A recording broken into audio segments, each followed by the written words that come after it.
calon presiden untuk menjadi presiden terpilih itu ada syaratnya.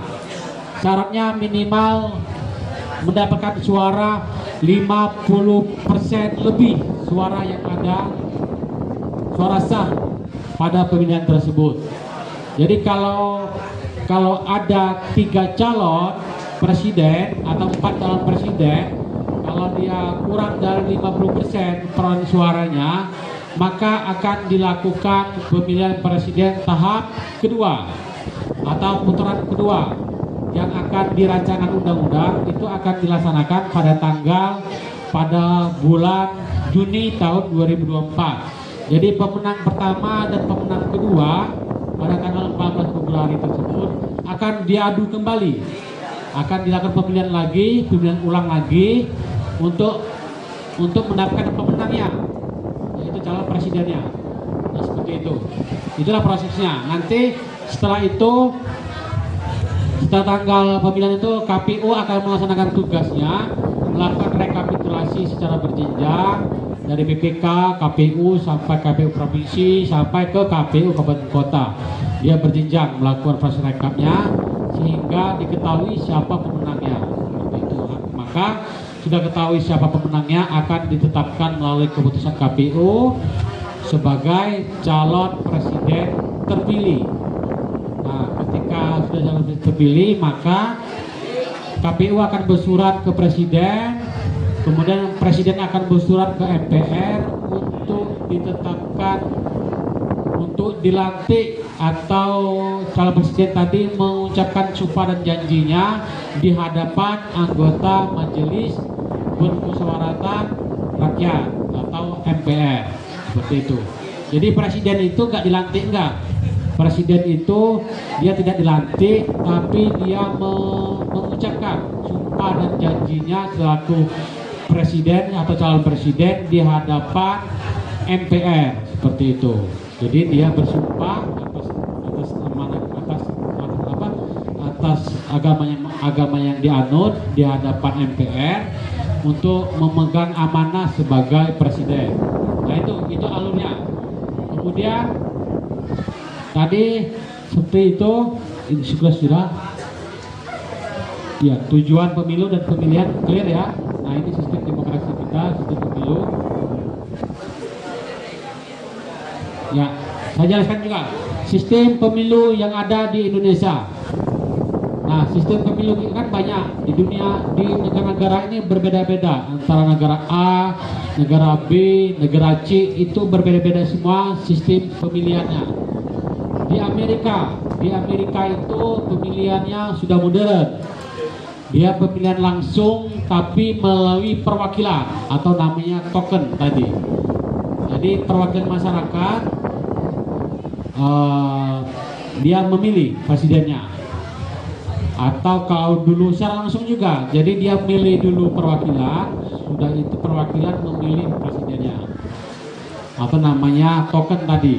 Nah, di negara kita itu menganut sistem demokrasi Pancasila, seperti itu. Nah, itu ada aturan semua. Aturan semua tercantum di dalam aturan undang-undang pemilihan umum. Itu semua ya. Kemudian ini sistemnya, dasar hukumnya ada. Sistem pemilu dan persatuan terpilih, ambang batas pencalonan. Tadi Pak jelaskan ambang batas pencalonan itu kalau presiden, bupati itu ada ambang batasnya. Nah, untuk mencalonkan seorang calon bupati di Musyarawat itu partai politik kan, partai politik atau calon independen. Partai politik itu bisa mencalonkan calon bupati minimal memiliki 20 kursi di DPR. Kalau 20 kursi, DPR kita ini ada 40 kursi, berarti dia minimal harus memiliki 8 kursi yang ada di DPR Musyarawat, baru bisa mengusung calon bupati. Kemudian bisa juga melalui sistem pencalonan, ada namanya calon independen.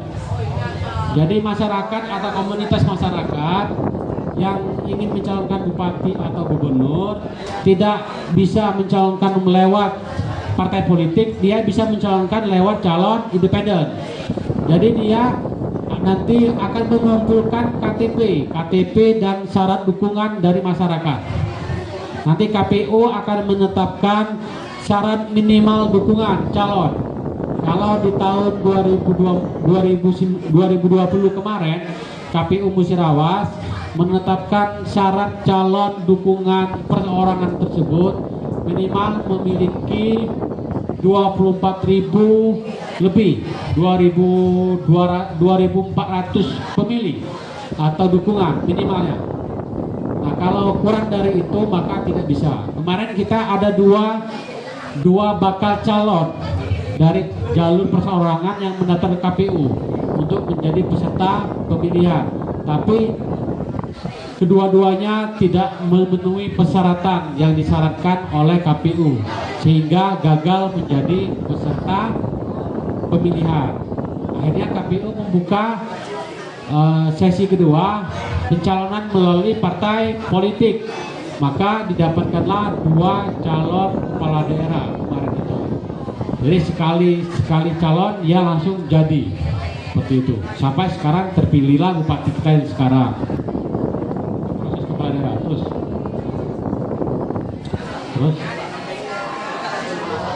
ya.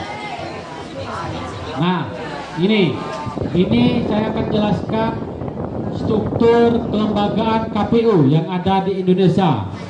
Jadi kan banyak ini Indonesia ini luasnya sangat luas sekali, sangat luas. Maka KPU membentuk strukturnya apa? Ada pengurus KPU di level pusat atau di level RI yang disebut dengan KPU RI. Kemudian ada level provinsi yang disebut dengan KPU provinsi. Kemudian ada yang levelnya kabupaten, seperti Bapak itu di kabupaten levelnya, dia mengurus pemilu di level kabupaten. Kemudian ada juga penyelenggara pemilu di level kecamatan yang namanya panitia pemilihan kecamatan. Kemudian ada juga penyelenggara pemilu di level desa yang namanya PPS, panitia pemungutan suara. Kemudian ada juga penyelenggara pemilu di level TPS yang namanya KPPS atau kelompok penyelenggara pemungutan suara atau KPPS. Kemudian selain di dalam negeri, KPU juga ada perwakilan di luar negeri, namanya KPPLN, panitia penyelenggara pemilu luar negeri. Seperti itu. Jadi rakyat kita kan ada yang merantau sebagai TKI di Malaysia, di banyaklah pokoknya.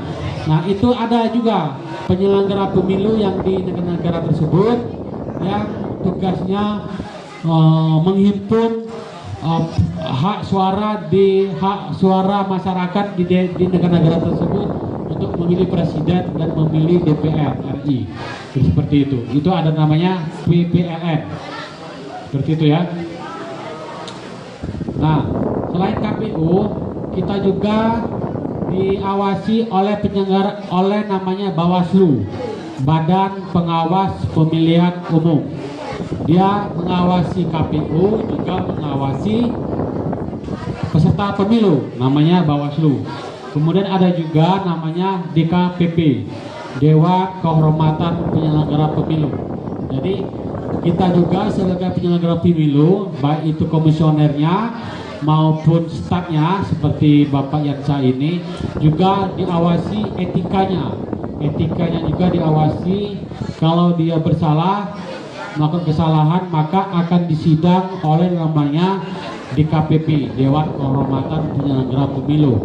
Bapak saya juga sudah pernah tiga kali disidang oleh DKPP, Dewan Penyelenggara Pemilu Republik Indonesia, karena atas dugaan melanggar kode etik tadi. Tapi dari 3 kali sidang tersebut semuanya apa? Semuanya keputusannya direhabilitasi semua. Artinya saya tidak terbukti melakukan pelanggaran kode etik selaku penyelenggara pemilu. Seperti itu.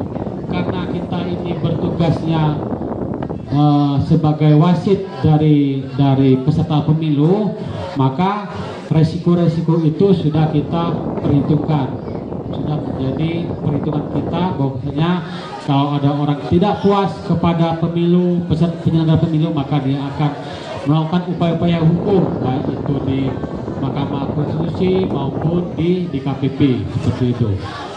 Mungkin itulah untuk sesi pertama ini. Bapak hanya menjelaskan secara kilas proses demokrasi yang ada di Indonesia, khususnya di negara kita. Nanti kalau ada sesi kedua tanya jawab, kami persilakan, kami buka pertanyaan tanya jawab tentang proses berdemokrasi yang ada di Indonesia ini, khususnya di negara kita, level yang paling terendah yaitu di kelas kita atau di sekolah kita. Ini kalau dulu ada pelajarannya, kalau Bapak dulu namanya masuk di SMP ada dulu namanya PMP, pendidikan